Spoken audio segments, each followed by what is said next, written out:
Hello, আসসালামু আলাইকুম। আমি আজ দেখাবো আপনাদেরকে কিভাবে গাছ শেকড়ের মাধ্যমে শ্বাস প্রশ্বাস নেয়। দেখুন, এখানে দেখবেন আপনারা গাছের শিকড় কিভাবে মাটির উপরে উঠে আসে।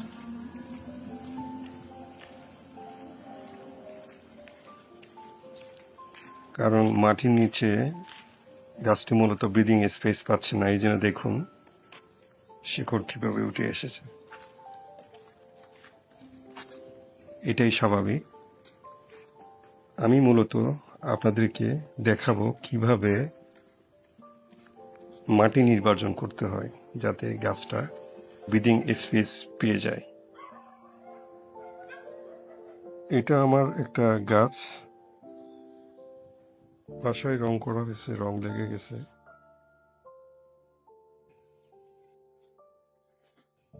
গাছটি হ্যাপি বলতে হয়, কারণ এটা সয়েলটা হচ্ছে আপনার বালি আর রাবিশের মিশ্রণ, 70-30%।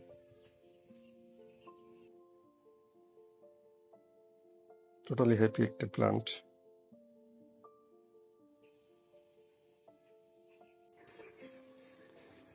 এটা আমার একটা ক্যালেডিয়াম কচু গাছ,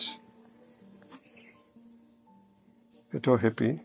এটা মারা গেছিল অলমোস্ট। এটা বালিতে করা হয়েছে টোটালি। ভালোই ব্রিদিং স্পেস পাচ্ছে, ফলশ্রুতিতে নতুন পাতায় গজাচ্ছে।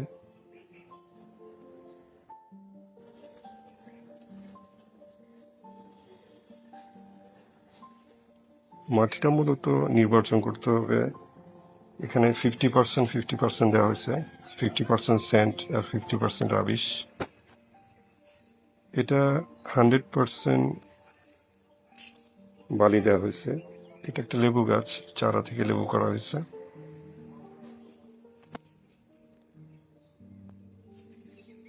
তবে এটা একটা সুবিধা হচ্ছে মাটিতে প্রতিদিনই পানি দেওয়া যায়। নিচে ব্রিদিং স্পেস পাবে, পানি পাবে। এটা আরেকটি গাছ যেটাতে একটা রাবার প্ল্যান্ট করা হয়েছে।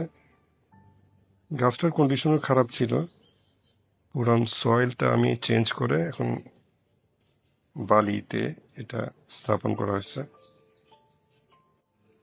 তারা হ্যাপি এবং যথেষ্ট পরিমাণ হেলদি প্লান্ট।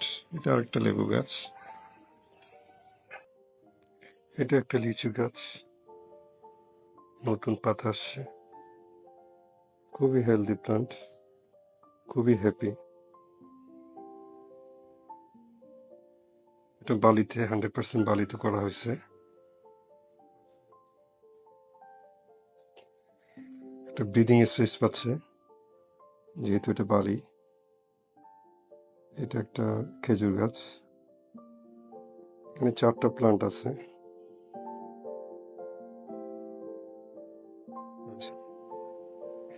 এটার নিচে কোনো ছিদ্র নেই, এটা একটা ক্লোজ সিস্টেমে করা। ফলশ্রুতিতে পানিটা এমনভাবে দিতে হবে যাতে একটা ব্রিদিং স্পেস থাকে।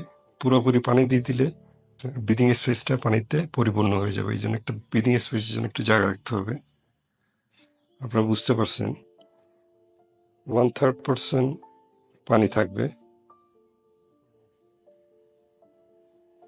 পরবর্তীতে আমি আপনাদেরকে কিভাবে অর্গানিক ফার্টিলাইজার তৈরি করতে হয় এটা দেখিয়ে দেব।